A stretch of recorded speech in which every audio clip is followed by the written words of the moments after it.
Hello, Bard Rock Cafe listeners.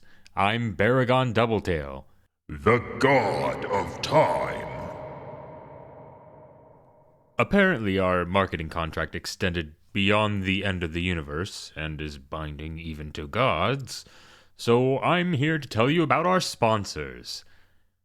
Bard Rock Cafe is sponsored by Dragon Master Games, a local game store with an online storefront where you can get your TTRPG products, TCGs, and collectibles.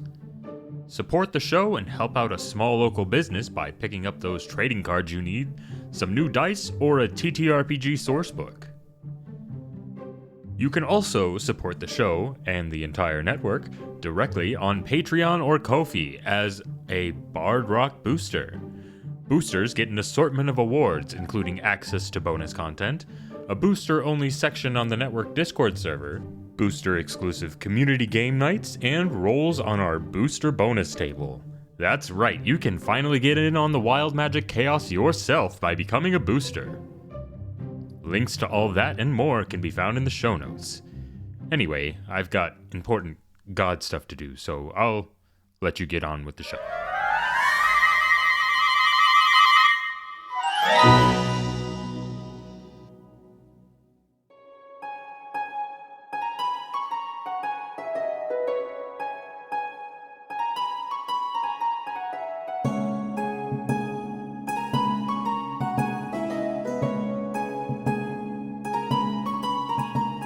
Hello, welcome to Bard Rock Cafe, Campaign 2. If you're just starting our show, thank you for being here. If you're a longtime listener, welcome back, and thank you for listening. I hope you all enjoy the changes we made around right here. We're going to introduce our characters in media res. Before the gameplay starts, I'm going to go around the table and introduce all of our players, fresh faces and old alike. Starting with me, I'm Paul. I'm the GM for Campaign 2. We're playing a different game, which I'll go over in a minute. I don't know what the person's calling. I was calling myself the Game Master. You knew me as Brock before. I'm going to be the terror in my players' lives for this campaign. Moo ha ha ha. So we're just going to go and I'm told I'm actually overly kind. You're fine. We're just going in Discord order for everybody else. So alphabetical. Oh my god, that's me. Sorry. Everybody always says that. Everybody. Hi, everybody. I'm Khadija. You'll remember me from last campaign. I played our little feisty rook. And this time I'm going to be taking a completely different turn. And I'm going to be playing the delightful Kahani Crescenda, a charismatic bard for nobility. And I'm looking very much forward to playing a really different style of character for you. I had meant for everyone to introduce their media res, but I think character names is still good. But also, let's circle back and also do pronouns for the audience too. Almost forgot that part. Oh, all right. So my pronouns are she, they, and Kahani's are she, they as well. And I, Paul, am a he, him. We're up to speed. Everyone else, character name, pronouns for both of you. Alana, I regret to inform you you're next. I regret to go next. Hi, everybody. I am Alana Knight. You will have known me as Saros in the Space Rock campaign. Here I am Shrike Linnaeus. We are both she, her. Am I missing anything? Because... Nope, that's it for now. Later on, when people get to know your characters, we're going to do like a fun facts as an icebreaker thing. But I want them to meet your character in media res. You're like, oh, hey, here's some trivia about my character you haven't met. Okay. Because, much like Saros, I don't know what's going on. I had no idea what in media res meant. I'm sorry. In the action. Okay. And I think if Alana and Shrike don't know what's going on, that's fine, because neither does Tyler. I never know what's going on. Hi, everybody. Tyler, returning from the show, played Roland Armbar, and I will be playing Arkansas McGraw. And we were both he, him. And last but not least, another import into Campaign 2. You know her from behind the editing screen Everybody give a big welcome to Ursa Bearwalker! Yay! Okay, hi, I'm Ursa. My pronouns are she, her. Today and for this campaign, hopefully not having to have another character sheet made, because my character dies. That wouldn't be cool. My character's name is Ursula. I know that's totally not going to be confusing. Ursa's me. Ursula's my character. Ursula Yinks. Yeah, that's where I'm at. So. I'm glad I got to hear everyone say their name out loud, because if I pronounced them phonetically the way I wrote them, I would have gotten it wrong when I said your names later. I even sent you the phonetic pronunciation just so you... Yes, yes. The two of you I would have pronounced wrong both did. I forgot to write the phonetic in my notes for me. I am pretty sure that I changed the phonetic, how I say it, between creating the character and saying it just now, so... Little grace. Alana knows she's the other one that I was going to get wrong. Okay. This campaign, we will be playing a new game called Chasing Adventure by game developer Spencer Moore. It's a D6-based system designed for sword and sorcery campaigns. I'm confident the performers in the audience alike are going to enjoy it. Obviously, in true Bard Rock Cafe fashion, we'll also be homebrewing some rules to roll wild magic into the system as well. A link to the game is going to be able to be found in our show notes. Without further ado, let's dive in.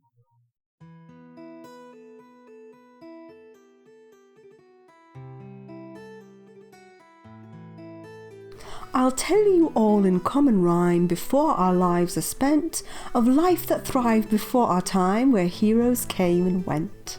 One day an obelisk crashed through to start an epic quest, and so the Bard Rock Cafe crew received its newest guest. Brock and Roe, one and the same, took charge and made great efforts, and Armbar with his giant frame even learned 10 letters. Epi, wily, cheeky and hoove did mischief when he could, although a liar he was proved, he truly stood for good. Rook's shots would fly with endless power, and downed foe after foe. This Amaryllis was no flower, a secret sweetheart though. Later Nadir, the wisest elf, with wisdom did he join. New stories older than himself, more valuable than coin. Then our heroes needed desperate aid as plains were turned to sand, and one card that the team could play was Two-Tailed Lion's Hand. What started in the seaside city ended in battles unfurled, and after the last fight was won, our heroes remade the world. And that, my friends, is the world that we gained. It isn't quite new, built on what remained. We have those to thank and those to scorn, but the truth is, my friends, it's how we were born.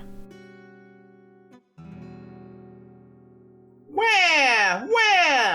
Kahani, as you finish your poetic retelling of the world's prehistory, the group of children from the royal court you're trying to entertain are doing anything other than paying attention. Crying, roughhousing, you name it. Kids will be kids, after all. It may not be the most glamorous part of your gig as the palace entertainer, but it's a living. Kahani is used to it. She knows she's just there to, soothe the minds of the parents and have some kind of activity for the parents to do so that they can socialize and the children can cry together. Exactly. So it's the end of my performance and so that's kind of like we're jumping in media res here. It has been hundreds of years since the events Kahani described, with almost no one in living memory remaining from the day the universe restarted. The survivors of that apocalyptic event find themselves in a new world spread out across the 5 regions that they could reach, and created what is now known as the 5 United Kingdoms. Our story truly begins in the capital of those 5 kingdoms, the island of Heartland, in the capital city of Clearwater. The palace has been in utter chaos for the last few weeks in anticipation of the coronation of the new queen, Geneva Catherway. Palace staff of all positions and walks of life have been working double shifts to prepare for this historic event. Everyone has been gradually showing signs of fatigue. That's why there is an air of excitement as all of you assemble in the castle's grand banquet hall the afternoon before the coronation. Everyone, thank you so much for all your hard work these past few weeks in preparation for tomorrow's coronation. The captain of the guard says you all settle in. As promised, you'll be rewarded for your efforts. Everyone's name has been entered into a drawing, for which I am going to pull the 5 names. The winners will each have a rest off the day off, and a complimentary dinner this evening at the prestigious Bard Rock Cafe, Casino and Resort in downtown Clearwater. He pauses for applause, and there are remarkably few applause. Yeah, exactly. There's like 2 people clapping. They are so tired, my guys. The names are as follows. Please, everybody, hold your applause. I understand your excitement. Kahani Crescenda. Kadisha, please describe your character. She rises up to accept her prize. All right. What you see is a woman who's rather tall. She is a curvaceous woman, or feminine form, let's put it that way, who's wearing long, flowing robes that glitter in whatever light is entering the room. They're a sort of a periwinkle color with silvery stars and moons and suns embroidered into the fabric. She has tan skin, and their hair, which is long and kind of like a silvery blonde, is just tumbling down her back. She has these dark arched eyebrows, a circlet, around her head, and she looks very dignified. She has a sort of shoulder bag over one shoulder. That's also very attractive. It's like a leather bag that has sequins on it.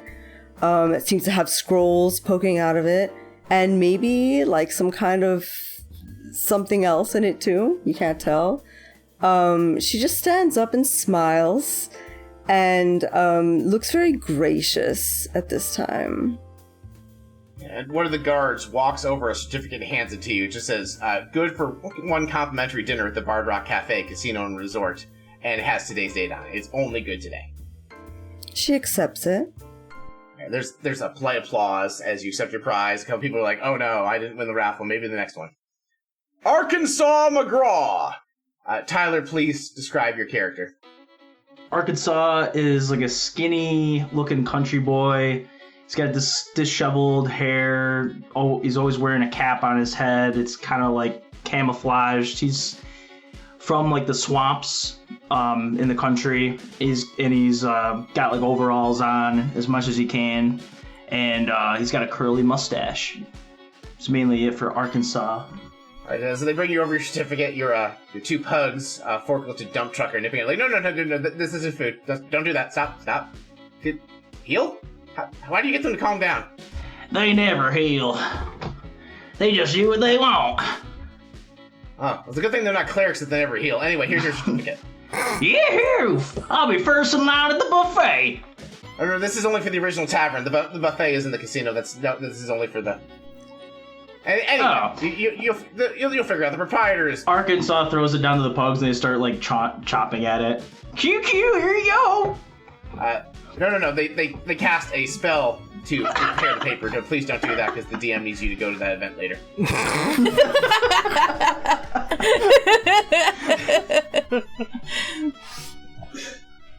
All right. Take my hook, damn it!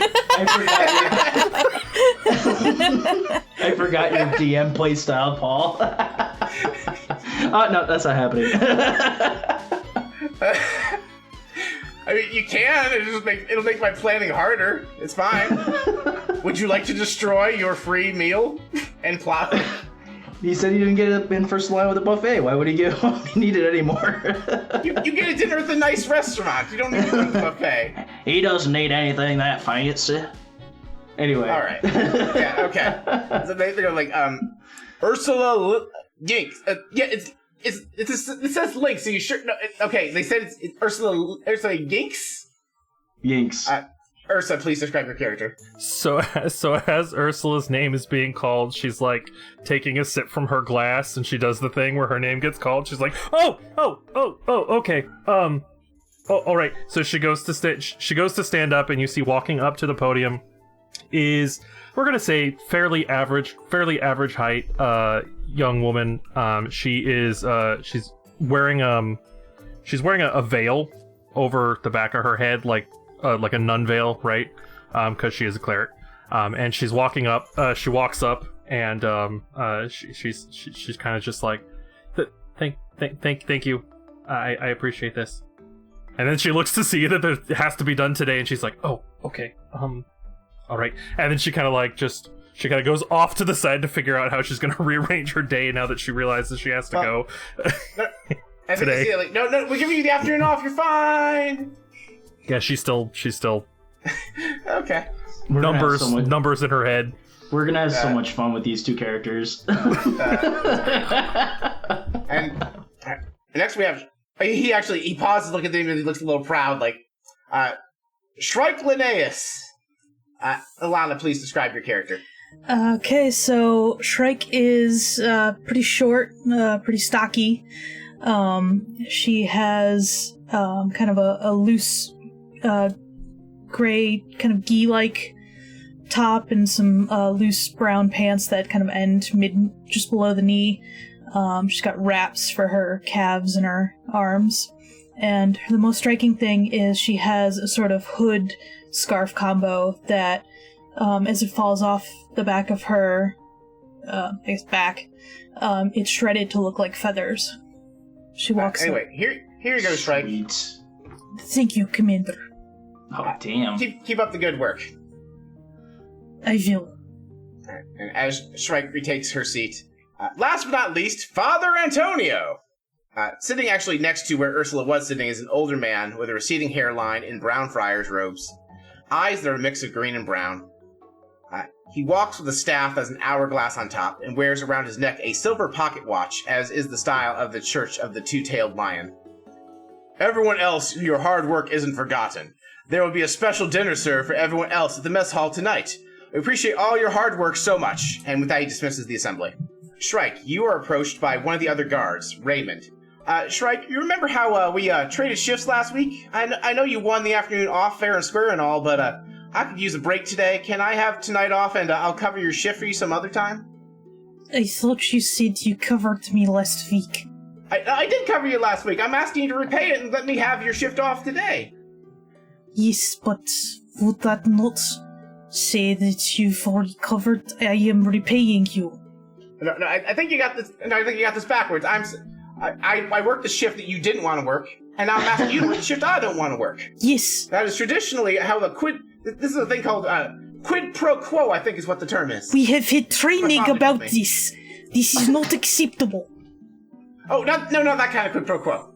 No, I understand. He's been very, very nervous. Shrike, why don't you roll to ponder? That's gonna be plus intelligence. You guys are just insight into what's going on. You guys are just on the complete opposite page. I don't understand what you're saying. We had training about this. No, you covered my shift. You said you covered my shift. It's like I did. I'm telling you, I did cover my shift. So did you cover mine? No, you covered my shift. So God. What am I rolling? You're rolling 2d6 and you're adding your intelligence. Let me know if you get 2 1s or 2 6s. Okay. I got 5, a 2 and a 3. Alright, with 5 you're gonna go ahead and mark experience because that is a failure. Ray's always been a mousy guy. You're not sure why. He's like, anyway, can I have the afternoon off, Shrike? I'll help you out later. Okay. Agree to disagree. Thanks so much. I understand what you tried to tell me. Go away. Oh, okay, thank you. And he scuttles off towards, actually, like, you think he's scuttling off towards, like, any recreational area? He's actually scuttling off deeper into the castle towards, like, the chambers where, like, some of, like, the other court members are, like, the Wizard's Tower or whatever. You're actually pretty sure he's scuttling off towards the Wizard's Tower. Doesn't really matter. You don't care. I don't. Don't think anything of it. Alright, and so, you all are free to wander off and enjoy your afternoon off. Unless there's anything you want to do here in the mess hall. They got any food? Not yet. You just finished lunch. Oh. You have like 4 hours till dinner. Is there leftovers? Roll to examine. What do I have to gonna be roll? 2D A 20? 2d6 plus your wisdom. No, 2d6. And Oh. you're gonna add Arkansas's wisdom score. Oh God. Actually, I think wisdom might be okay for you. Plus 2, so 2d6. And then add the number 2 to your results. And as I said with Alana, let me know if you have 2 1s or 2 6s. Veteran got a Bard Rock 10. can't fade 10. Okay. All right. So with the 10, you get to ask me one question about, and I guess contextually your question is: are there leftovers? Yes, there are leftovers. It's like slim pickings, but there's plenty of leftovers. It is a buffet style meal, but not like the fancy casino buffet you're looking forward to later that you don't get to go to. It's like Arkansas and Dump Truck and Forklift are trying to leave, but then I get a tugging on my pant leg, and the 2 pugs are like trying to get me to stay. And I look down, I'm like, what do you want? And he says, we already fed you. Go get! And they're like, yeah, like, like just yelling and kind of like whimpering. It's like, all right, go get your victuals, get your scraps. So they jump on the table and they start trying to devour all the leftovers that are left on the plates. Oh, no. We'll give your pugs some leftovers. Just please get them under control. Just let them do their thing. They don't listen to nobody no how. How loud is all of this? Are we all able to It's clearly a commotion. And also, like, you hear the guy yelling, I thought this guy was like the groundskeeper. Shouldn't he be good at controlling animals? You guys can't hear anything I say when I do that? No, you were peeking, but I think Ursa was asking whether or not they can hear the interaction in the crowd, okay. not whether or not we could hear you, actually. Because I knew we had those problems when I would, like, do the armbar voice before, and I would, like, scream. You did peek a couple of times, but I'm sure it's fine. Okay. I will say, Shrike walks up to the commotion. I have told you many times, no dog on table. Oh, it's okay. They're just them dogs. They're like people working here. Don't go. Just cleaning up the tables. Don't go outside. You go too. Don't you have a work shift to take? This is my shift. The guard was telling you had to take his shift. I am working right now. You cannot be in here. Okay. Well, looks like they're done. I guess we're good to go. Q. After the dogs and Arkansas have cleared out, God, saying Arkansas really hurts me. That could be the bit that we say it the correct way. Yes, but I know it's Arkansas, so I have to say it that way. Once they clear out, Ursula's gonna walk over and see if there's like just kind of like anything left at all on the table. Specifically, sure. It sounds like. Yeah. I'm not specifically, she was looking to grab a couple rolls, is what she was looking to do. Oh, sure. 'Cause here's the thing. Tyler described forklift and dump truck jumping on the table where people's leftovers were. I described this as a buffet-style meal. There's just a whole wall buffet table. Yeah, they like totally little missed scraps that. that hadn't been served. Yeah, they went for people's specific plates. There's just an entire tray of untaken rolls. Help yourself to the rolls. They're pugs. They want you to take the rolls. They're pugs. They can't jump that high. That's true. I should have made the roll for the jump on the table. That probably did help with the chair, I'm sure. She's just gonna grab like 2 rolls and then like tuck them into like the front of her outfit and then kind of like start to make her way out the door towards some open space out there. All right. Are you trying to be sneaky about this at all, or are you just like openly taking rolls? No, I'm just taking rolls. I'm sheepishly taking rolls, but I'm taking rolls. Okay. Guard! Father Antonio watches you like, oh, you're pocketing the rolls. That's a great idea. He grabs a roll. Oh my god. Yeah, and like Agar gives you a dirty look, and Father Antonio just makes like the sign of his religion at the guard. The guard's like, oh, okay, Father.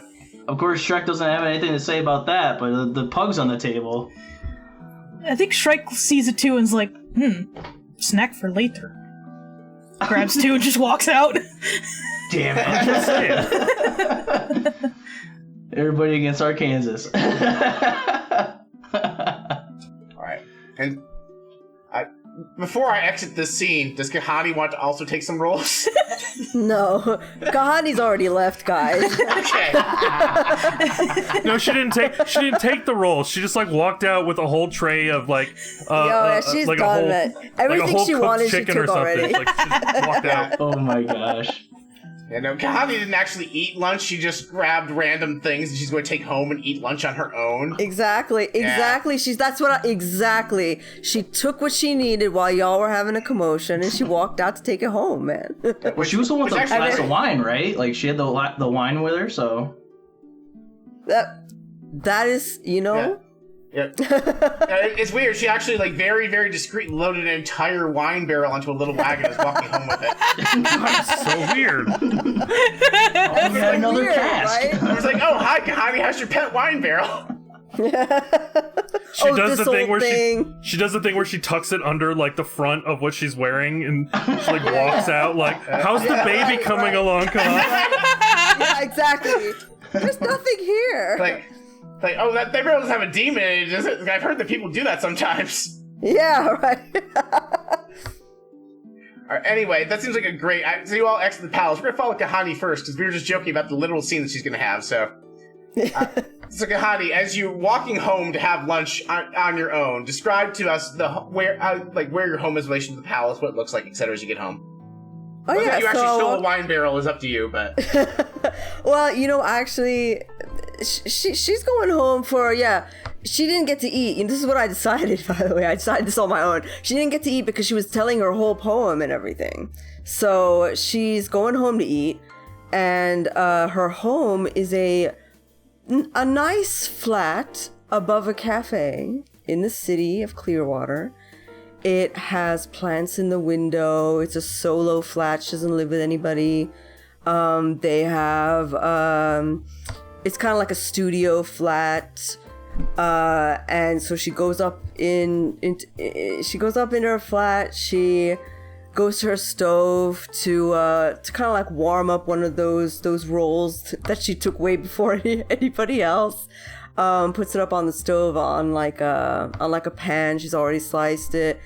And then she puts a kettle on, and she looks at the stove before she lights it, and she thinks for a minute, and she decides to make a decision. She decides to light the stove. Should I roll to light it, Paul? Yes, roll. I think you have a specific move for this, I think, so Yes, I do. How do I use that move? So it should be in the text of the move, but it's going to be a 2d6 to roll for it. Let's see, you are... Why is this such a big deal to 2d6. light a stove?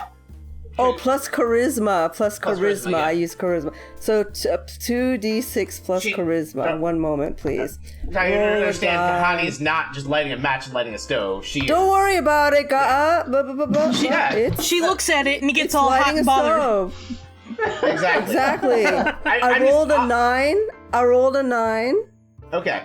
So 9 is a mixed success. So describe Right. how you light the stove that doesn't involve a match, because Tyler's very confused how this happens, and I think the audience Right. might know.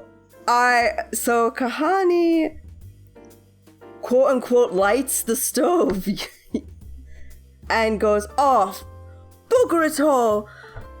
Ouch! Ouch! Ouch! Ouch! Ouch!" And what you see are her extending the palms of her hands towards the stove, and then suddenly whipping them back, and there's smoke, and there was a spark, and now there's burns on her hands.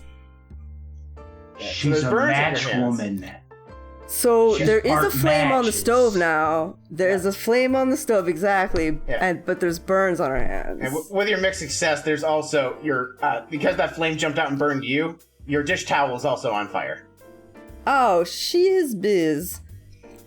Kahani scrambles, but she knows how to deal with a towel on fire. She throws it in the sink or whatever it is you're supposed to do. Gives it an icy stare. Gives it. Yeah. And as you're fumbling with that towel and Cold dousing it in shoulder. water, you hear a bump, bump, bump on your door. Oh, booger times 2, isn't it? Oh, love. And then she goes to the door. She kind of like runs her fingers through her hair for a second, takes a deep breath, and opens the door very slowly as if nothing is wrong. Good day. How may I help you? The person who knocked on your door is already gone. You see at the foot of your door a mysterious package with no return address on it. I'll pick it up, but I want to inspect it. How do I inspect it? So you're going to roll to examine. That is 2d6 plus your wisdom score. 2d6 plus wisdom. Okay, that's plus 1. I got a 5. It's a box. It's a box. How big is the box? How big is it? It is smaller than a bread box. Oh, jeez. So I'll say that it is probably like 6-8 inches long, kind of rectangular in shape. So it's also remarkably light for its size. I'm gonna close the door. I'll bring it inside. I'll open it up on my kitchen table. All right. So inside is a stitched, button-eyed children's doll that looks eerily similar to you. Oh no. Does it have anything stuck in it or something which shows I will die? No. It doesn't have anything like that. It just has a sign that says, a gift for my finest worker. And it just has a swirly sign and the letter G. I take it out of the box and I lean it up against one of my plants. And I kind of smile mysteriously at it. And I take the card and I just want to inspect the card. Is there anything else on it besides that G? In terms of text, nothing you see right. If you want to try, you can roll examine again to see if you get anything interesting. Yeah, I do. Yes. I got a 7. With a 7, which is a mixed success, I'm going to say you recognize a familiar smell. The smell is of brimstone. Okay. Whew. I'm beginning to piece some stuff together. But there's no other information. No, there's nothing else hidden on there. No, like, invisible text or whatever. Okay. Just seems to be a gift from somebody who wishes you well. I'm gonna put this in my bag. And I'm gonna keep it. I'm gonna show it to somebody later. Okay. Do you have anything else you wish to do in your domicile before we move on to another character? Well, I'm gonna eat that food I brought and I'm gonna have that tea, but that's about it. Alright, so I think what happens is you go to your stove, you take your food, you put together your plate, you turn around to put it on the table and sit down and eat. The doll is sitting in the other chair. Oh, jeez. And that's where we're gonna cut to the next person. Oh, jeez. Booger times 4. It is a day like any other day at the city as you get situated your station for the afternoon strike. You have been tasked specifically with Ray's task of guarding the city gate and just evaluating people trying to enter the city for security reasons. Is there anything you do to prepare for your shift? Stuff the 2 rolls down my throat. Okay, I'm not going to make you roll not to choke. That feels excessive. Shrike is used to eating on the go. Alright, so you get to your shift, and the other guard is like, "Oh, Shrike! I was expecting Ray, but this is great. Maybe Ray will never do this thing. I want to do that thing where, like, when people walk to the city, like, one of us guards, we only tell the truth. The other one only tells lies. You have to solve our puzzle to enter the city. You in or you out?" You have tried to do this to me before. What did I tell you before? No. Exactly. Okay, fine. Just do it the old-fashioned way, I guess. And so he goes on like the left side of the gate and leaves you for the right side. She just leans against the gate with a bored expression on her face. Alright, and so, your next 4 hours or so are going to be just people coming up to the gate, checking their visas, passports, applications, whatever. If you want to inspect their cargo, you can. Whatever you want to do to be the customs person, let me know. I'm just going to let you know the people who wander up. So, the first person is a merchant with messy brown hair, green eyes, wearing fine leathers. He pulls up with this cart of wares. It's like, "Oh, hello!" And he holds out his visa papers for you. Shrike will check them. Is there anything off about him? He seems oddly familiar for some reason. Would you like to roll examine on him and or his visas? Sure. That is, we're getting a lot of mileage on this one, plus wisdom. Let's do these two. A 6. 6. Not much. You read his name, and you don't see anything suspicious. It says his name is John Jacob Jingleheimer Schmidt. Ugh. Is that everything in order? It appears. Go. Thank you so much. And he courteously bows, takes his visa back, walks into the city with his cart. Next, you see about half an hour passes, and you see you're not sure offhand because people go back and forth on what these creatures are called. These machine-like creatures. Some people call them automechs. Some people call them forge-born. And the preferences have varied based on their construction, if they were like a truly mechanical construct, or if like someone shoved a soul into a robot or whatever. So you really can't tell until you talk to them which one's which. For now, we're going to call them a forgeborn. A large boxy frame approaches you. They have what appears to be images of products on large rectangular buttons on their chest. Like, hello, my name is Red Box. I have an application to enter the city. Denied! Is my paperwork not in order? No. Alright, what corrections need to be made? I don't know. That is not my department.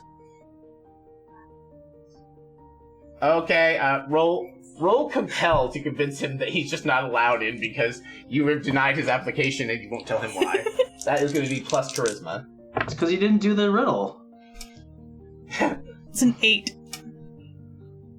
8 is a mixed success. He looks very dejected, like, I will be back later with corrected paperwork, and he starts waddling away very slowly because he's a vending machine with legs.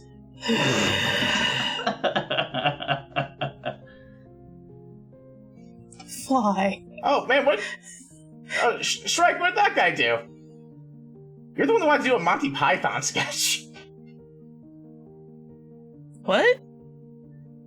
You described the scene as like a day in the life of the guard, which is like, okay, Monty Python sketch. This is like the scene of the Department of Silly Names, but like a guard just meeting a bunch of really random weird people. That's what we're doing. That's fine. I just Okay. thought that the vending machine was going to stay in the other campaign we did.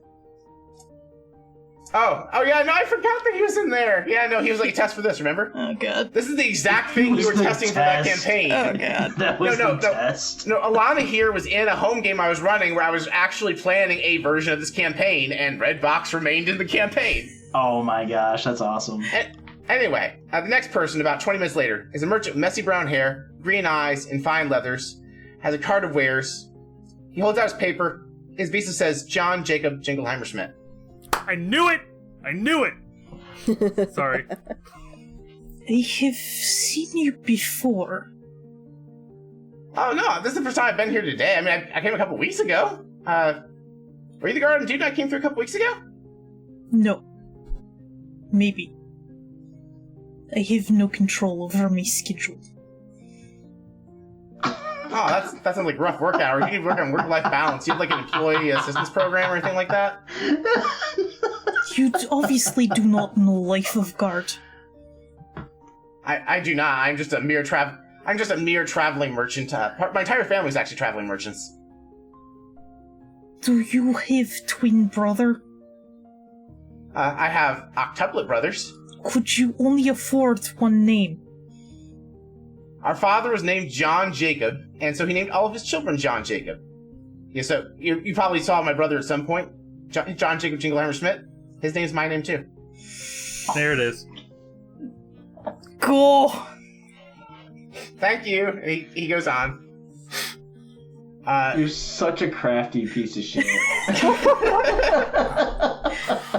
The next person to walk up is this really shady-looking guy. He's got like his hood up or whatever. Like, hey, it's my girl. I got the money I owe you. And he just walks up. He like tries like shoving a like bag full of crinkling coins in your hand, Shrike. Could you be any more obvious? I have told you.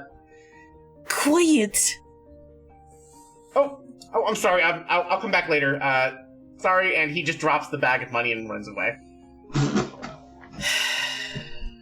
Shrike doesn't even try to hide. She just picks it up and shoves it in a pocket.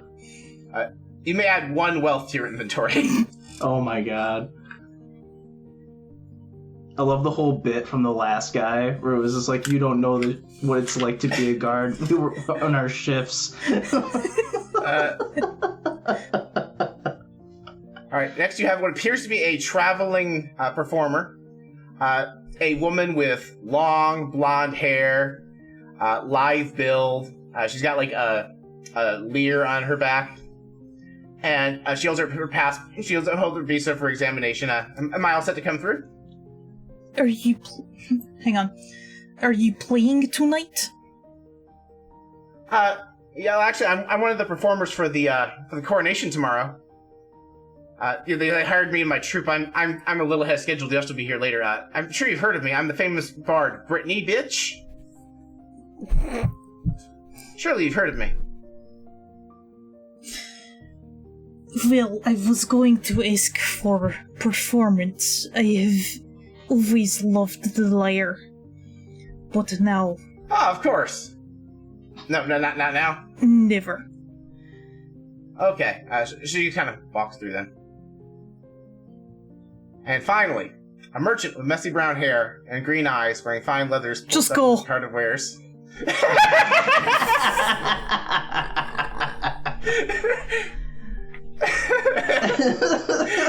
And John Jacob Jingleheimer switches waves, thank you.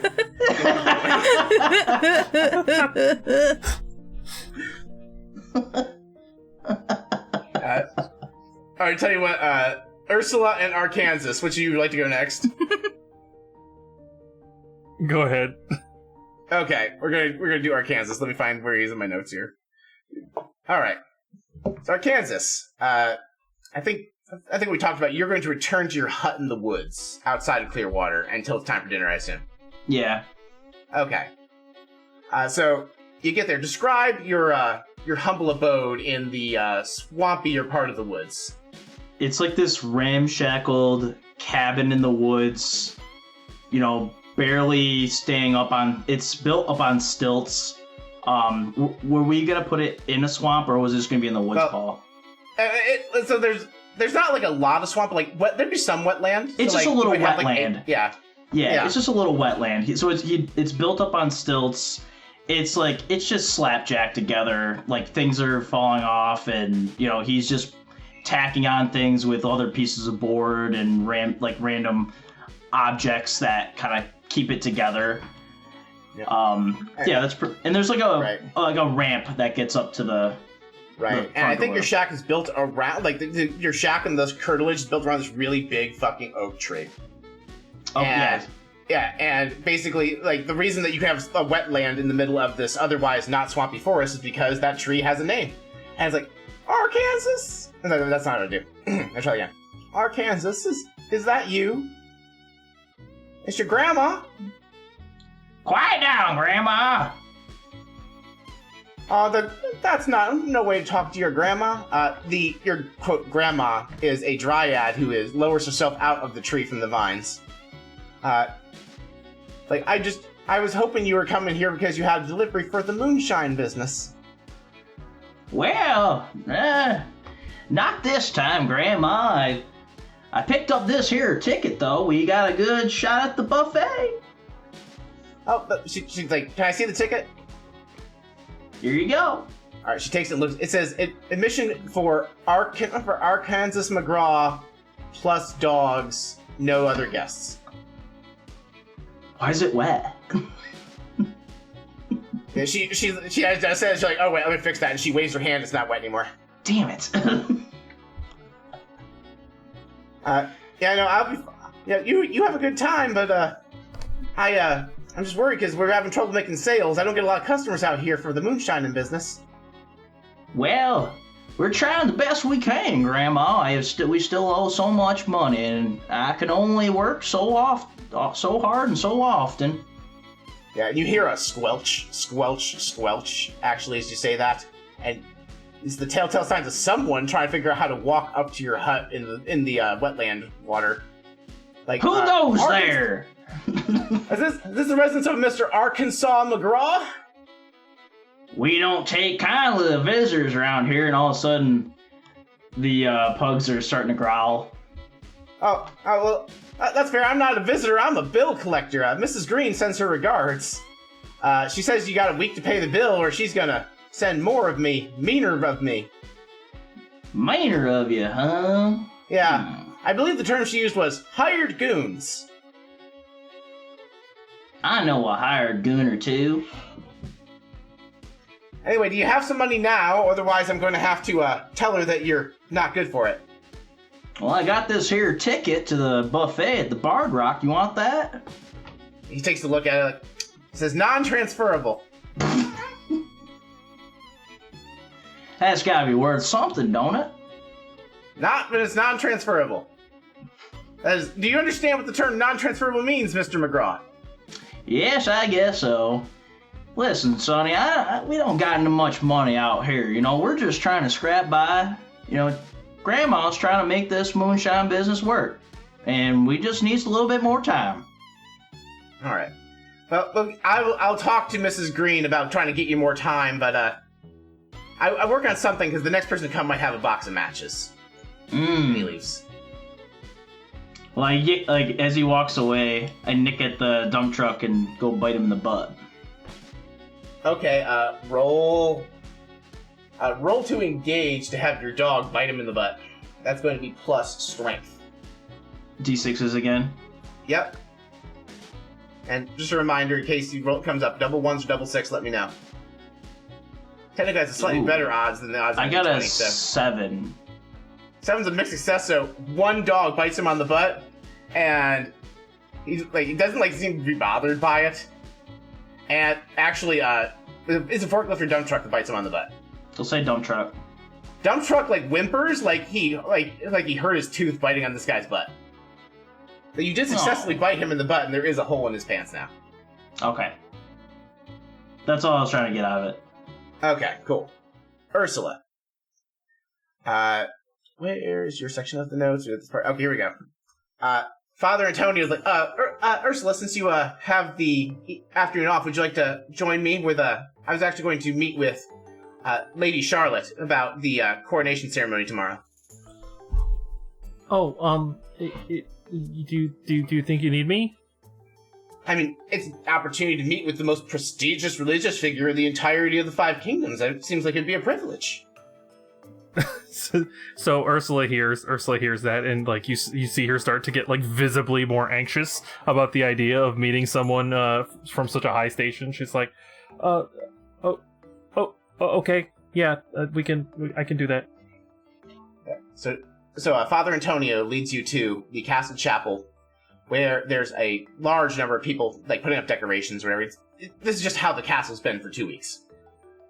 And standing at the pedestal at the front is a woman who's clearly reading speech notes. Long, pitch black, dark hair. Very pale complexion, but in a gray way? Does that make sense? Pointed ears. Long, lavish, white robes with golden accents. You know this to be the head of the church. She colloquially goes by Charlotte, but her official name within the church is Good Charlotte. Of course it is. Hello, Father Antonio, and I see you brought another acolyte. She looks at your garb like, are you you're a student of the Owl, I believe? Yes, I am. It's nice to meet you. My name is Ursula. Nice to meet you, Ursula. I'm Good Charlotte. Please do not be nervous. We are equals in the eyes of the many gods that look down upon us. And she holds out her hand she's like, a handshake? She's trying to think to different cultures in this world have different I'm sorry, what is the traditional cultural greeting of your people specifically? I have a hard time keeping them all. I don't want to be rude. Whatever works for you works for me. Alright. Okay, she just holds out her handshake. And then Ursula's gonna go out. She's gonna first start going out with a fist bump sort of shape, and then as she gets closer, she moves it into a handshake. Alright. And she reads what you're trying to do, and she goes to do that thing where you slap hands back and forth, and then do the fist bumps up and down. And roll to cooperate to try and match her in a way that's not awkward, because you're both just on a completely different wavelength going into this. I kind of just want to fail that. 6. 6. Yeah, no, you. It's very awkward because she thinks you're going for the fist bump, so she tries switching, and then you go for the handshake, so she just slaps your hand away. It's like, that's not it. Oh, geez, I apologize. No, it's fine. It's fine. These things, they happen. Anyway, so I'm preparing for the coronation. You're a student of history, I believe. Would you like to just talk a little bit about what's going on in the world? Because I'm trying to come up with good material for my speech. I mean, I'm more so as an acolyte of the Via, the owl the goddess of the moon. We kind of tend to specialize in kind of like a sub area and kind of research a lot in that. So I don't actually know a whole lot in terms of what's going on right now. Oh, I didn't mean. I meant like history, like of our. I'm trying to like just religious. I'm trying to find a unique religious thread to tie into my speech. Does that make sense? I'm trying to come up with a theme. It's been a long time since I've had to write a speech. The last coronation was many years ago. Well, above board here. I'm just filling in something. Yeah, just you can either ask a question to try and lead her to a direction, or you can make some shit up and we can yes and it. Whatever you want to do. Okay. Well, what are you trying to do with this speech? I'm trying to draw some sort of analogy about why our queen is going to be successful, or about the challenges she faces in our time, using some sort of religious anecdote as a metaphor for how I feel her rule will go. Are there any stories that kind of jump to mind for you? She thinks... I probably might have had too many stories, and I remember a lot of stories of the old world. Why don't you go ahead and roll to ponder, as she mentions that she has memories of the old world. That's roll plus intel, right? Yes, plus intelligence. So that is 10. 10. The 10, you remember a lot. You're like, oh, wait, that's right, good Charlotte. You've heard legend. She's actually, supposedly, a former goddess who fell from grace before the end of the old world and came into the new one as immortal. While she lost most of her divine powers, she does not age. And you actually remember with a 10 that she was not considered a good god in the old world. She's actually put a lot of work over the last 1,000 years to kind of redeem herself and make herself a better name, which is how she gained the title of Good Charlotte. Well, maybe, and I don't want to overstep here, but maybe if you could talk about your own story. My own story? That's interesting. I am hesitant about that because of the fucking cults, but it's worth consideration. I mean, you don't have to go too much into it, but... Oh, no, not the old cult, the current cult. The ones that are still trying to worship me as a goddess, even though I'm not anymore. I can talk about the cult that worshipped me when I was a goddess, that's different. I'm a little uncomfortable encouraging my extremist, unwelcome followers. Well, maybe we just tell the part of your story that starts after this new world, and we don't talk about the time before that. That's actually not a bad idea. I'll take that in consideration. Thank you. It was Ursula, yes? Yes. And she kind of does like a little curtsy. Well, thank you so much. And Father Antonio, thank you for introducing me to this very intelligent young woman. I see great things in your future, young miss. She just starts turning red, Father Antonio, Father Antonio sees that, like, I think my friend and I are going to just wander to the library and research some more. Like, Ursula, you need to work on your confidence, dear. I know. I'm trying. I understand. It's not easy. I've seen many things in my pilgrimage across this land, and you remember Father Antonio. The reason he's here in the capital, as he tells you in excruciating detail, even though you've definitely heard this 1,000 times before, that old man brain, right? And you're like, yeah. How he's actually the head priest of the Church of the Two-Tailed Lion, and he was troubled by the various concerns going on in the world about how people are questioning the validity of the Queen's soon-to-be reign, etc.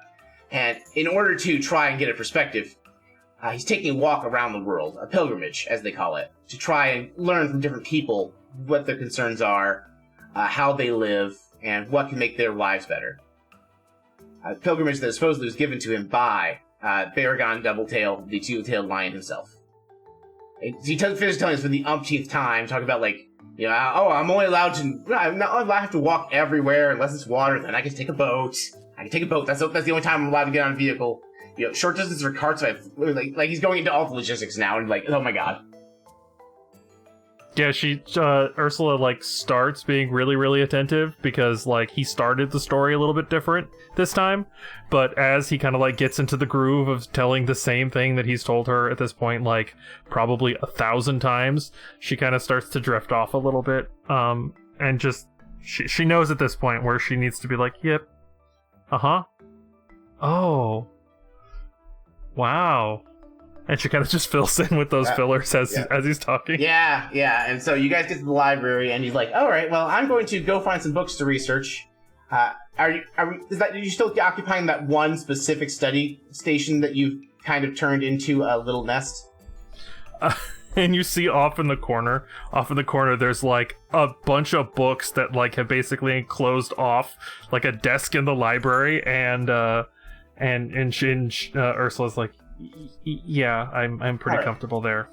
All right, I'll take the station across from yours so that we can study in proximity without me disturbing you too much. And he wanders off to find some books, and leaves you to study for the rest of the afternoon. Do you wish to do any studying in your books while you're in the scene, or do we want to leave that as where you were? Let's leave that as it were for now. Okay.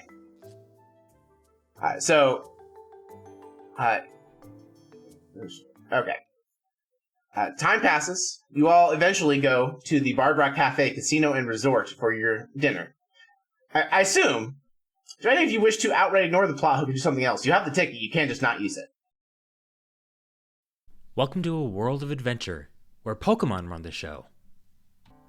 Omens of Ruin tells a story in the universe of Pokemon Mystery Dungeon filled with fun characters. I have a friend who's stuck and can't get over the tree trunk. Would you be able to help us? Is your friend made of honey? Mal, are you made of honey? Scary monsters. Leave us alone! Ah. And many mysteries to get to the bottom of. They might be your new, guildmates. They might not. Who knows? Do you know? Do I? Well, I gotta go. Hey! Oh, man. And, of course, the dice. You better hope I don't crit. I am praying. I crit. God! I'm sorry. Check out this Explorers of Fate adventure in Omens of Ruin, wherever you find your podcasts. Ursula! I'm chuffed you made it to my poetry reading. Of course, Kahani. I'm always happy to support a friend. I reserved a seat for you in the front row. Why don't you grab some gourmet popcorn before the show starts? Oh, wow, there's so many options here. There are savory flavors, sweet flavors, and even spicy ones. Where did you get all this? The concession stand is stocked by Lisa's Popcorn, a delightful independent popcorn company and one of the patrons of my work. You can even order bags from their website, linked in our show notes, to support not just them, but myself as well. Oh, right. I think you mentioned that before. And I can use code BardRockCafe at checkout to save on my order if memory serves. That's right, code Bard Rock Cafe. Anyway, darling, I need to go perform. See you in a bit. And then Ursula plops down with a comically large tub of popcorn. The golden kernel, what a disguise. Add some heat, what a surprise. With a pop and a crack, a crunchy, fine snack. Alright, sounds like everyone's still coming. Can I ask a question? If we Sure. fail a roll, are we supposed to mark a condition? No, you don't mark a condition for failing a roll, you mark a condition you get hurt. You actually mark your experience. Okay. Yeah, for the audience, instead of taking damaged HP in Chasing Adventure, which there is an optional rule to do so if you want to play a crunchier version of the game, you mark a condition if you get hurt, and you basically choose one of your player's stats, and you are worse at rolls for that stat until the condition is cleared. Once you have marked all your conditions, you, quote, crumble, which is get marked, knocked unconscious, die, depends on the circumstances, really. So that's going to be what we're doing instead of just marking arbitrary numbers and lowering them to other arbitrary numbers in this campaign. Thank you, Ursa, for giving me the opportunity to explain that rule. So, because I rolled a 6, that counts as a fail, so I do mark 1 XP.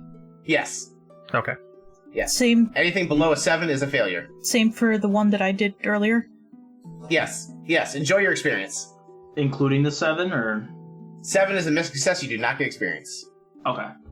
So 6 or lower.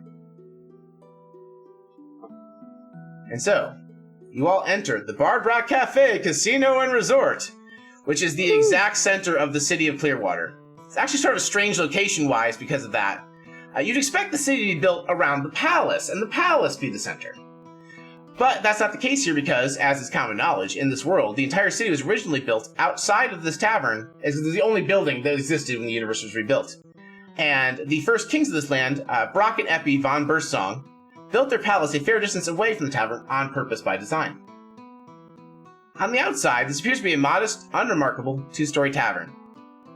But as the doors open, you see what appears to be the campus of a far-stretching 5-star resort, comprising multiple buildings. There's a casino, a hotel, a golf course, a spa, a haberdashery, and a 5-star restaurant. But your free meal is the building in the exact center of this complex labeled Original Tavern, which looks exactly like the modest, unremarkable 2-story tavern you just entered. If I had a nickel for every time I wrote deja vu into this note, I'd have... It's not really fair because I did do this, so... Anyway. You approach and it's like there's a smaller, unremarkable tavern inside of this deceivingly small, unremarkable tavern. I will say, I don't know if the rest of you have frequented this before. Arkansas definitely has. Because his grandma is good friends with the owner. Did you want me to do something? No, I'm just saying, like, I know for a fact, based on your character's backstory, you at least have been here at least a few times. Okay. I'm letting everyone else know. They can decide if they've been here before in their heart as you guys enter the smaller tavern. So, to be clear, there is the Bard Rock within the Bard Rock, is what you're saying. Yes, they're basically... Okay. The Bard Rock Cafe's exterior has been enchanted to be a 5-star resort inside, and they built a replica of the original unenchanted tavern inside of it. It is a turducken of taverns. That was gonna say what Ursula says is when she sees this smaller version of the Bard Rock inside the Bard Rock, she kind of just whispers to herself, "Turducken." As you enter this tavern within a tavern, you see a live man in a pink suit and a top hat with fire engine red hair, wearing he's wiping a glass at the bar. Why, hello, welcome to the Bard Rock Cafe. I'm Roll Von Bursong, the proprietor. Please take Arkansas. How is your grandma? Yeah, she's keeping. Oh, fantastic. She is a lovely lady. I wish she'd come stop in and see me sometime. Have to keep growing her branches. I can help prune her branches anytime she wants. Can she leave? She above can. Above game? Yeah, no, she can. She can wander a certain distance from her tree. Her tree is within reasonable distance of the city. She can't spend extended periods of time out there, but yeah, she can wander over here. Is the moonshine business, like, well known within the place, or is it, like, hush-hush because it's, like... No, it's like alcohol is legal here, but you go ahead and roll Ponder to think about that. That's going to be plus intelligence again. Wait, so you're saying that she is able to leaf? Ha! Yeah, she is able to leaf anytime she likes. She's You said making a banana intelligence. split. Yes.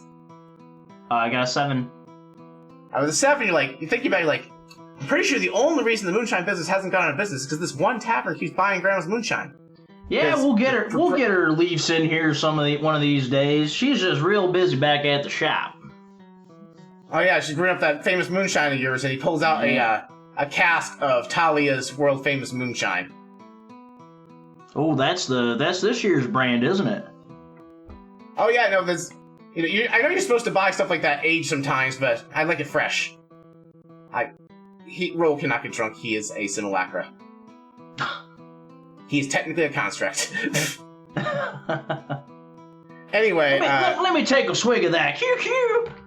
Oh, sure. Your meal's been paid for the castle. Go fucking nuts.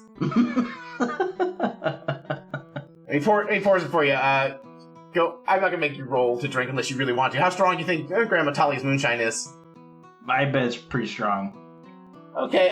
Roll to defy, which contextually here is going to be your, I guess, strength modifier, unless you can justify. Defy is flexible in this game. It's basically I'm doing a challenge, but doesn't fall into other categories. So describe to me how Arkansas is trying to take his drink, and I'll tell you which stat to roll. Strength will be the default unless you explain it another way. It's in a mason jar kind of looking thing? Yeah. He just breaks off the cap and then just takes a mouthful and swallows it, and he goes, Okay.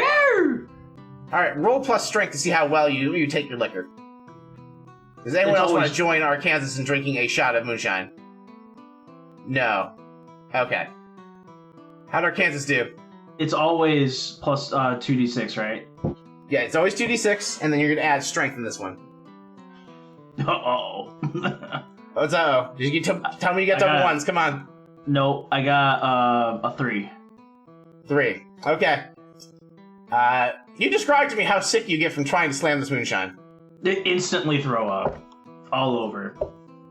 You throw up, and you actually see, you actually disturb the dog who is busy sniffing Forklift and Dump Truck's dog.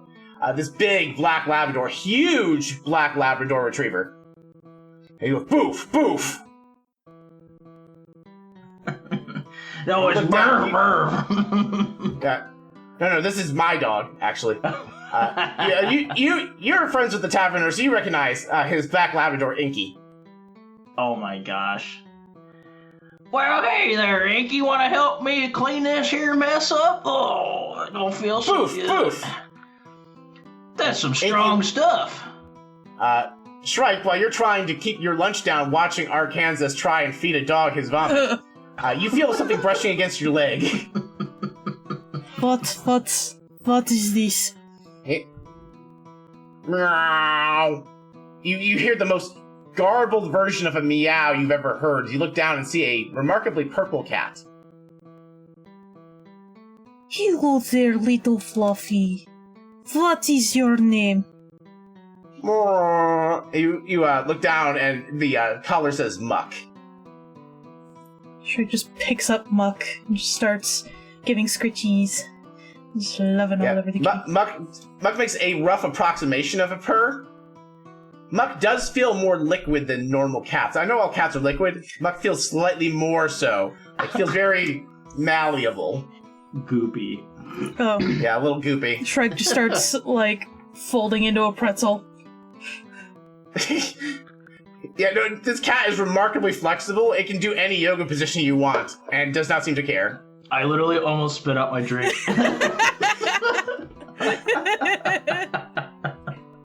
I just started folding it in half. Oh, it's weird.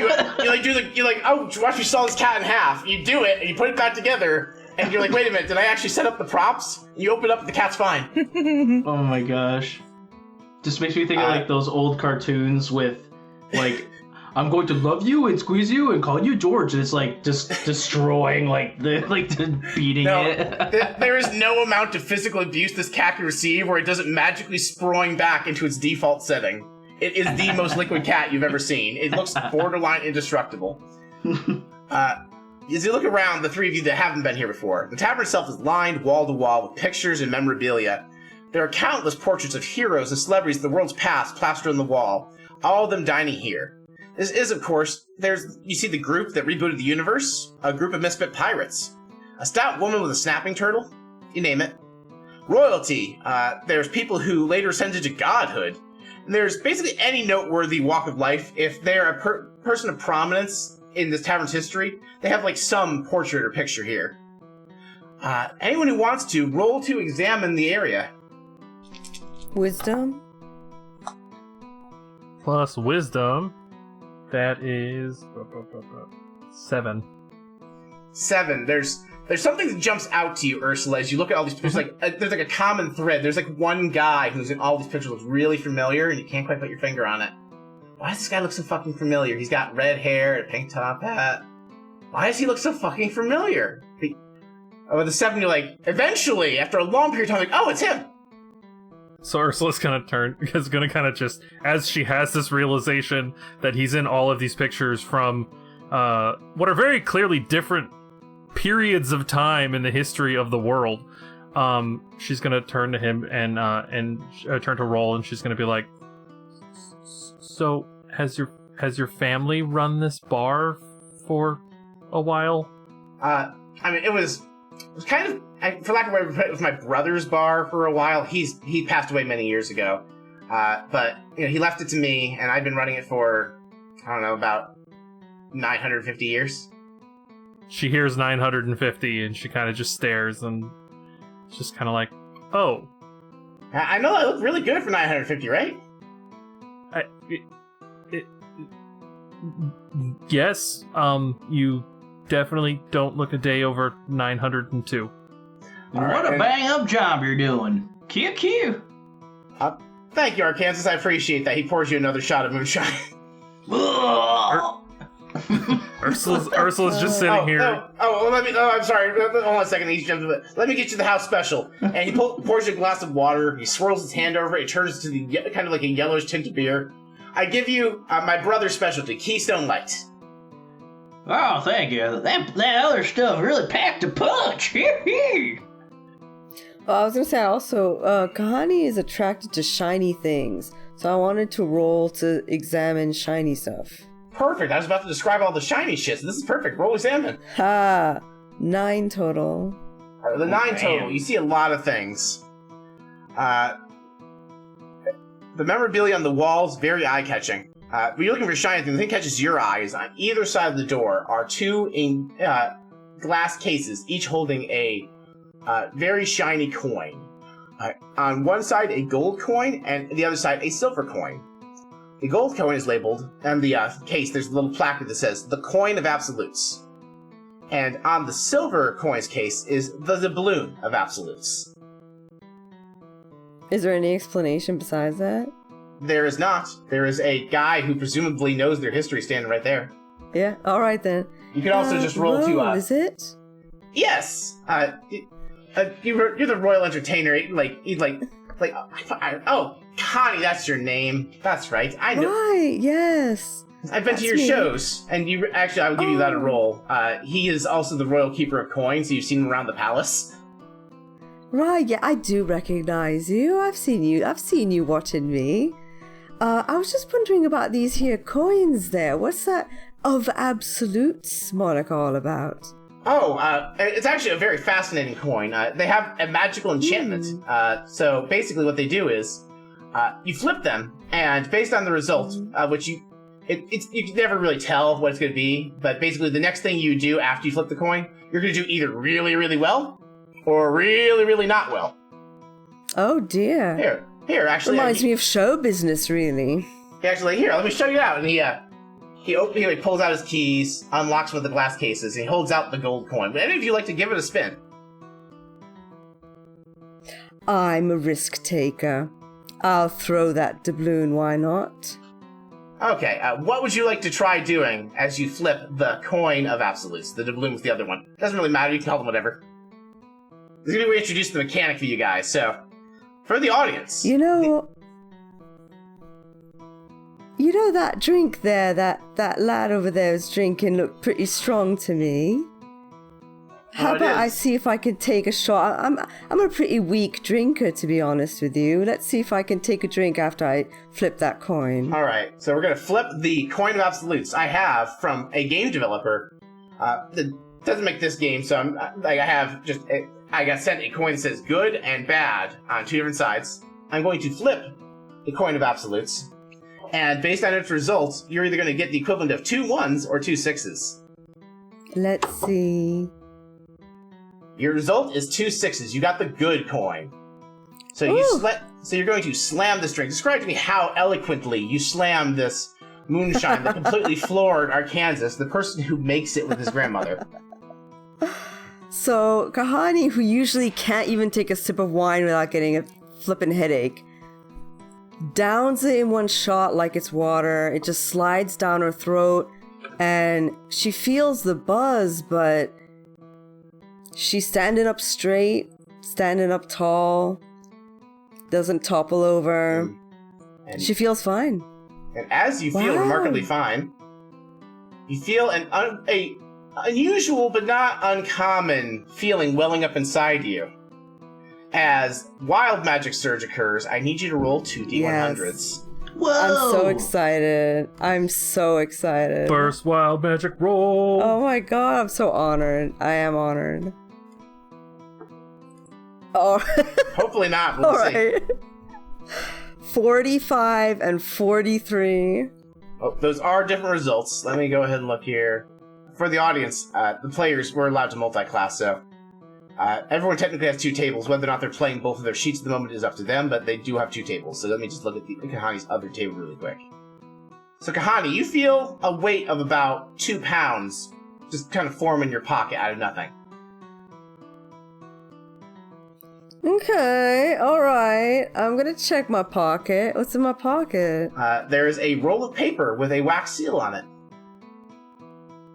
Okay, I'm going to deftly turn my back for a moment as I check the paper.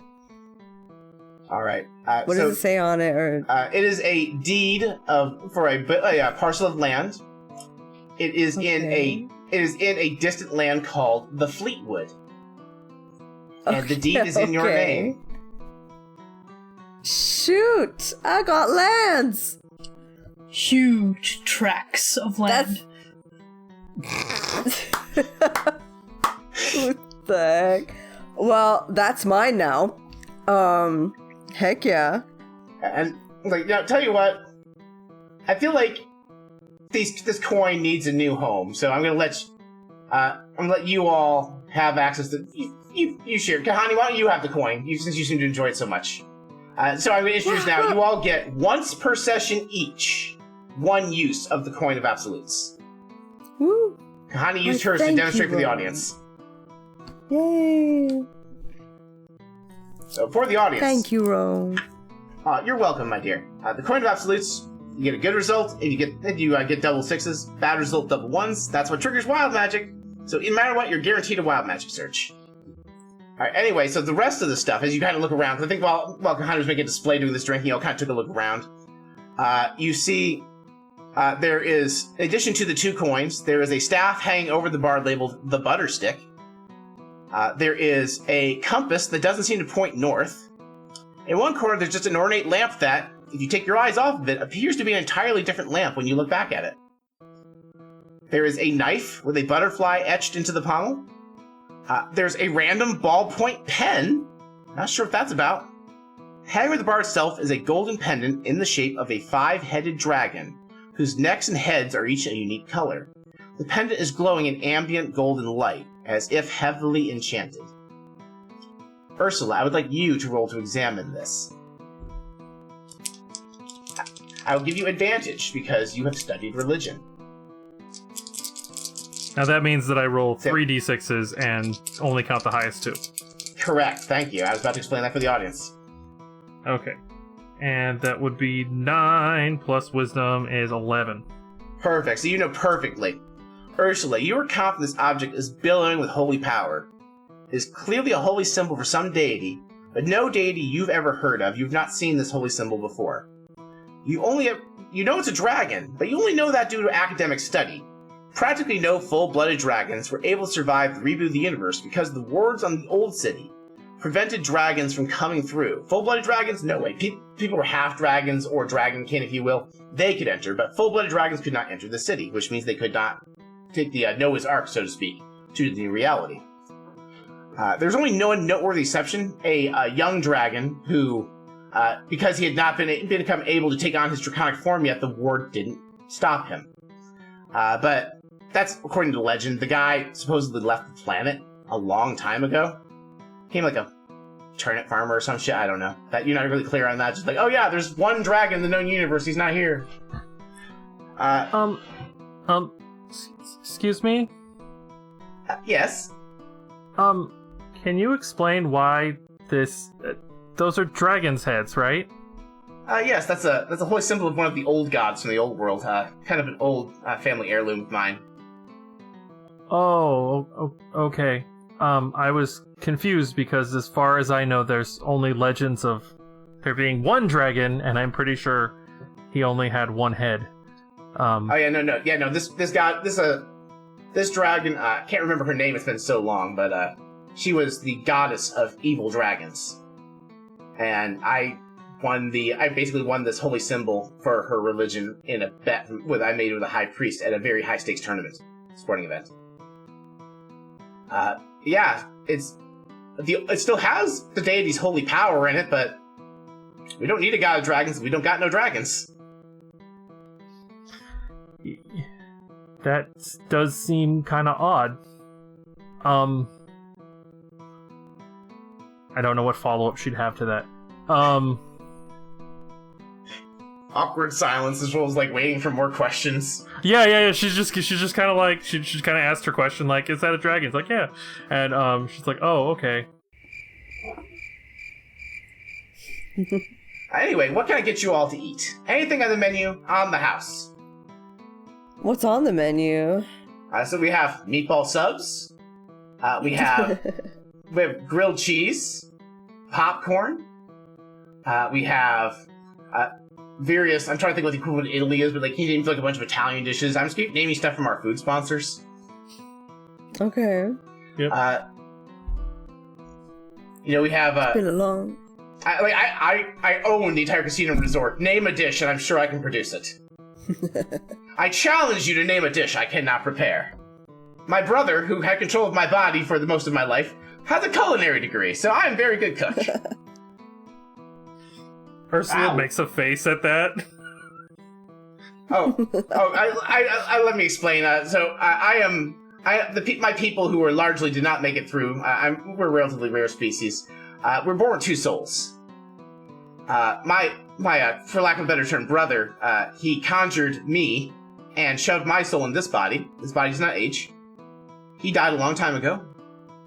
If I were to die, I would just go back into the ether. But I'm here. Have his skills, knowledge, because he was in charge. I was just kind of like his guardian angel, sort of. God, you will have a quiche. I'd like a quiche, please. Alright, one quiche. 1 second. I like the emphasis you put on there. Hold on a second. And he steps into the kitchen. You hear like a chopping and stirring sounds. He walks out and he's made you a quiche in the shape of a key. A quiche, Lovely. if you Thank will. You.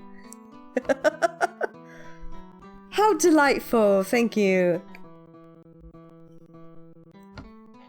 I think I'll order one of them turducken burgers. Yeah, get one of them turducken burgers. Put it on the grill real high, like I like them crispy parts. You're ordering the turducken burger. Hold on a second. He opens up a cabinet and rolls out this like big horn. He's like, "Someone wants a turducken burger," and he starts spinning around this big handle and a horn plays because you just ordered the absolute fucking biggest thing on the menu. Can Arkansas eat the turducken burger in the hour time limit? Because it's literally just it's actually a turducken, and you just put a piece of bread on the top and bottom. So Arkansas is working on a turducken while Roll turns out the other two orders. Birdman. I'm sorry. Birdman. Oh god, I'm losing it. Berman. All right, save Paul the trouble looking up where Berman is. Barman. Barman. I got you. Oh, sorry. That's a. I'm losing it. That's an Owl City accent. Barman. Barman. I want meat. Lots. Meat. You got it. Lots of meat. Oh, I got this one. This one's actually. Let me get you the Roland Armbar special. Just a big plate of assorted meat. Named after my good old friend of many years ago, Roland Armbar. And he pulls out a platter that just has a steak, a turkey leg, just some random meatballs, a pork chop. There's just a piece of veal. I assume like some brisket and pulled pork and. Yeah, brisket. Yeah, I'm basically going for like one of those yeah. barbecue platters where you get like bits of everything. Yep. Yeah, exactly. Like, he just brings you the everything offered on the menu of a like Brazilian steakhouse. They just make meat of all meat varieties. Shrike takes the giant platter, goes over to a table in the corner, slams it down, just starts eating and occasionally slipping some to Muck. Arkansas turns around and is just like, Shrike, you forgot to get the minibar side order. What is that? Oh no, we discontinued that menu item because of the lawsuits. So like this. Oh, that's a shame. Were those just like suicide wings? No.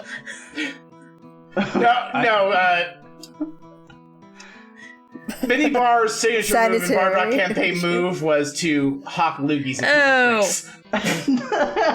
The biohazard issue. Yeah, no, that's a health code violation when I do it on purpose, Arkansas. Well, that just ain't right.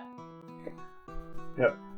No, I can't do that, but here, it's a specialty drink either way. Why don't I make you my signature drink? You look like you can handle more than Arkansas here. Let me make you a glass of Keystone Heavy. He hands you a regular ass beer. Just giant tankard.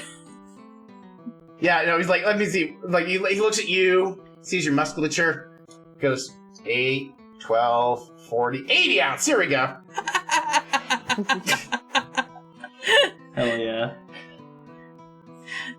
He just hands you, like, this is the biggest thing I have besides a wine barrel. He's like, oh, Kahani, actually, he just, give me a second, he just solders a handle onto a wine barrel and hands it to you. Pinky's out. Me? Oh. Me? Oh, wait. Yeah, because the joke earlier was that you stole an entire wine Yeah, barrel. I know. Oh, wait, let me get your special straw. Hold on. He pulls out the longest, crazy straw. She still has it. She's just been hiding it the whole time. No, it's like he has these straws. I think only one person orders the barrel o' wine, and it's Kahani, so here you go. and here you go. Legally, you're going to take most of it home in the go, so he gets out a really big paper bag. I have to bag it if you take it out to go, so he puts a little paper bag under it. It barely goes over the barrel. Alright, and what about you, Miss Lady of the Cloth? What would you like to eat? What comes with the candied bacon? It comes with actually yams. Sweet potatoes, as some people call them. That sounds good. Candied bacon and yams sounds great. Alright, great. So on a scale of none to extreme diabetes, how much brown sugar would you like on this? Is this what Roll is saying? Roll has gained over 900 years a very punchy sense of humor because it's just he was no hostage. because she hears him say between none and she's like, wait a minute. It's on the menu. Wilfred Brimley. Yeah. Wilfred Brimley. We call the one with the most brown sugar the Wilfred Brimley, yes.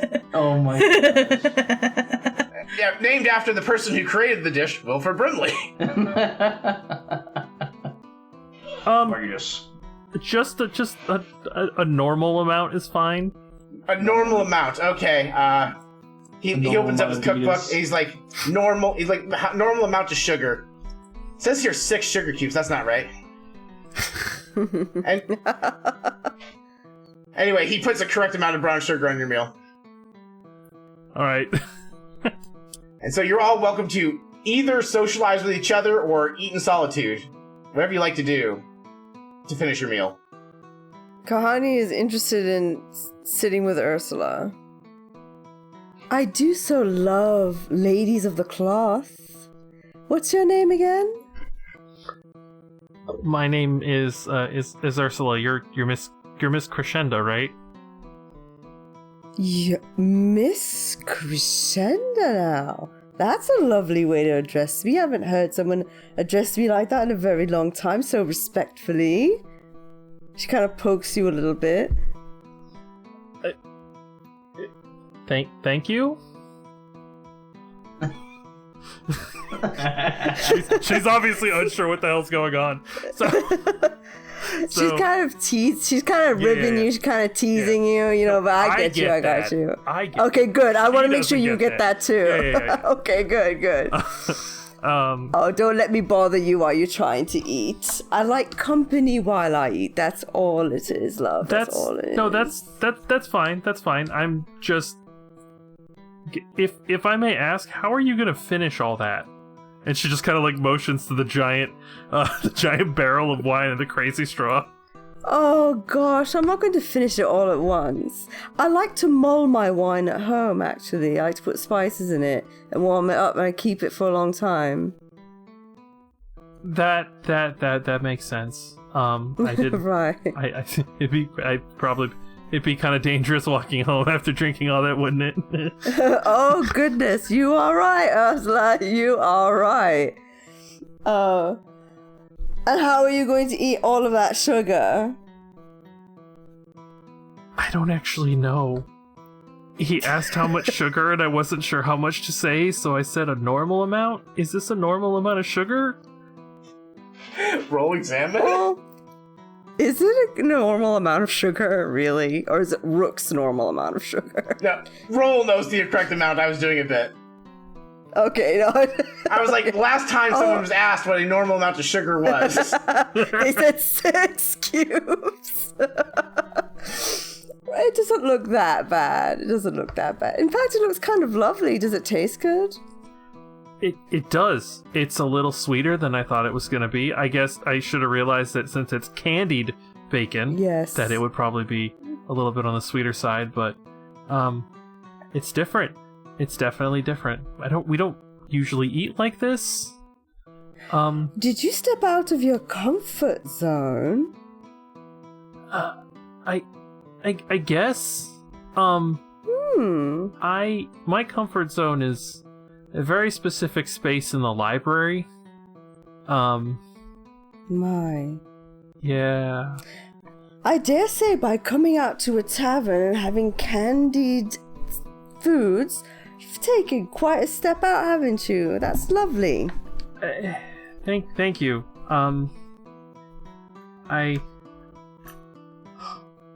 What about you? How often do you find yourself here?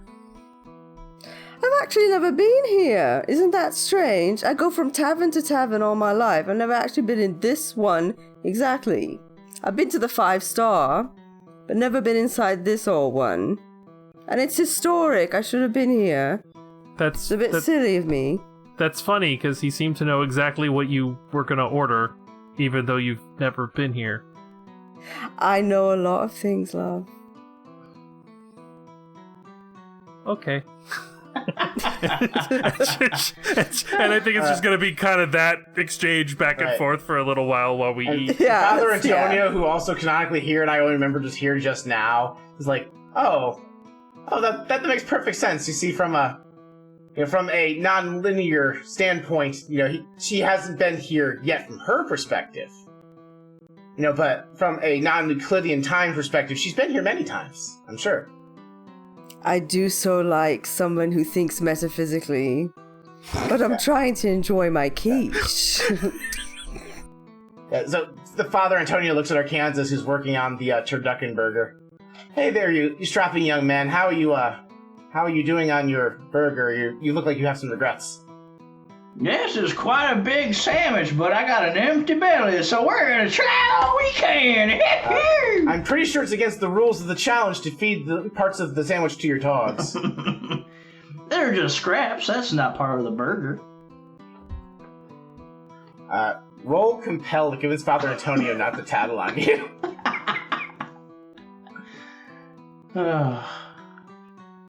What is compel? That's plus charisma. I got a 9. Oh, the 9, he's like, okay, we'll keep between you and me, but, I might need a favor from you later. By the way, where did my pugs go? And I turn around, and they are playing with the Labrador, right? No, so like, dump truck and forklift are sitting in the chairs on opposite sides of Strike, and they're just like drooling and just breathing very hard and piggy-like how a pug would sound, like. Just like hoping, just like, look at all the meat, look at the meat. Shrike is very aware of this and very pointedly just keeps giving the meat to the cat.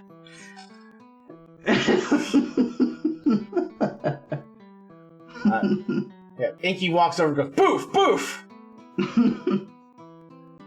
She'll slide him some. Alright, so he swallows a... What meat piece do you give him? Out of all your meat choices, what do you give him? Turkey leg.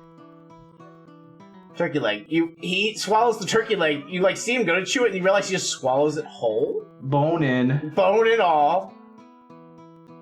And he walks away, and you blink, and you realize the turkey leg's now on the floor, whole. Nope, the pugs attack it. Yeah, the pugs attack it, and he goes boof, boof, and he swallows it again. And then the next second, it's on the ground again. There's some hole in his stomach. So these 3 dogs are now fighting over this turkey leg. I think Shrike, just completely unfazed, reaches down into the pile of fighting dogs, takes the turkey leg and just chucks it across the floor so they just get away from her. One of the pugs was attached to it. Alright, I want you to roll to let fly. Let's see how this ranged attack with throwing this turkey leg across the bar goes. It's just 2d6 plus strength. It's actually, fly is dex. Ranged attacks are dex.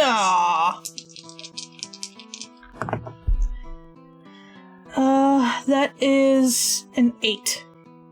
And then it goes, you managed to not knock over or put them in the path to knock over any of the expensive memorabilia in the bar. It just kind of bounces and rolls out the door. And they go boof, boof, boof, and whatever the pugs sound like. Tyler's like, I'm not making a sound for those dogs. No, I tried to. I was okay. Oh, that's right. Pugs must make snorting noises. That's right. My dad owns a pug. I should know better. Yeah, so they go out there. They are removed from the scene for now. And Muck, now not being concerned with... Muck was not very concerned with these dogs to begin with. He just curls up in the warm spot where they were on the chair and goes to sleep. And so, you all eat a peaceful dinner, and you walk home to your respective domiciles to rest. Because tomorrow's Coronation Day. And you need your rest. But before we come to our adventure of the tale, you wander in the city. I would like each of you to roll me a 1d100, because in this world, wild magic is so ingrained into the fabric of the universe, random shit just happens wherever you go, whether or not you triggered it. I rolled 39. 39. Okay, I'll take everyone's numbers, I'll tell them what they see. 25. 13. 31. Kahani, as you are walking home, you see a statue in the town square, seeming to recite limericks at anyone who passes by. There once was a man from Nantucket, etc. Mm-hmm. Aw. You wonder what the fuck Nantucket is. It's part of the limerick. Exactly. Ursula, every time the wind blows by you hear an eerie choir that can be heard carried upon it. The townsfolk all seem to act like this is this is just a very ordinary thing. No matter how many times they tried, they can never find the choir in question on the wind. Oh. Okay. Alright, and she just kind of picks up her pace and starts walking more quickly home. Alright.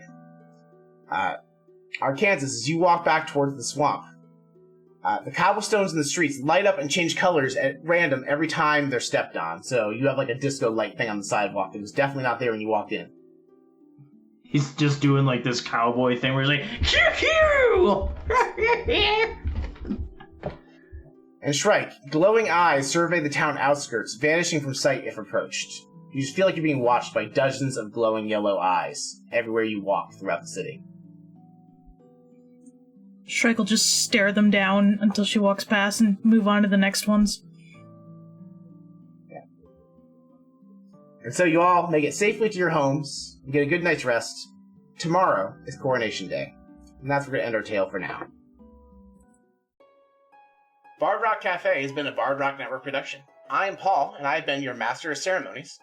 I run the network socials, so all the socials in the show notes are going to be your best way to find me. My personal stuff's for Magic the Gathering stuff, mostly, so don't follow that. Hello or goodbye. I am Alana. I have been Shrike, and you can find me here. You can also find me on the YouTube channel in the Space Rock Cafe campaign, as well as under Distaff Productions, where my films will be posted, and Distaff Editing, where all of my other side projects will go, as well as in the Grey Matter podcast.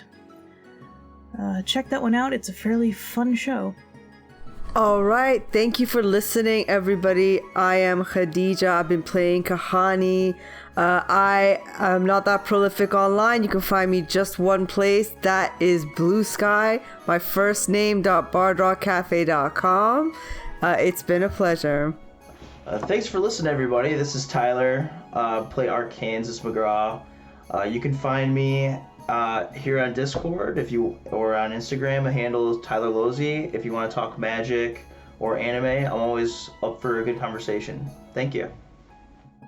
Hi, I am Ursa, and I have been playing Ursula Ginks. I suggest that you don't find me anywhere. My socials are a mess. But I am here, and I primarily do editing for this show, as well as some other projects here at Bard Rock Cafe. Alright. Thank you all for listening. Have a good night.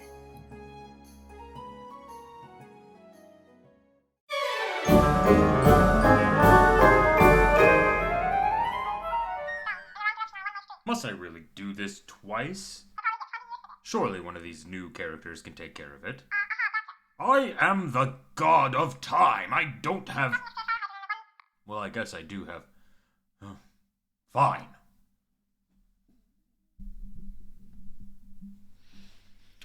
I've been told the contract says I need to do this twice an episode. Thank you for listening to Bard Rock Cafe. Your support means so much to us. Be sure to check out our sponsor, Dragon Master Games, and consider purchasing items for your home games from their online storefront. And if you're still on the fence about becoming a network booster, please know that funds from boosters help us pay our artists, editors, and web hosting fees.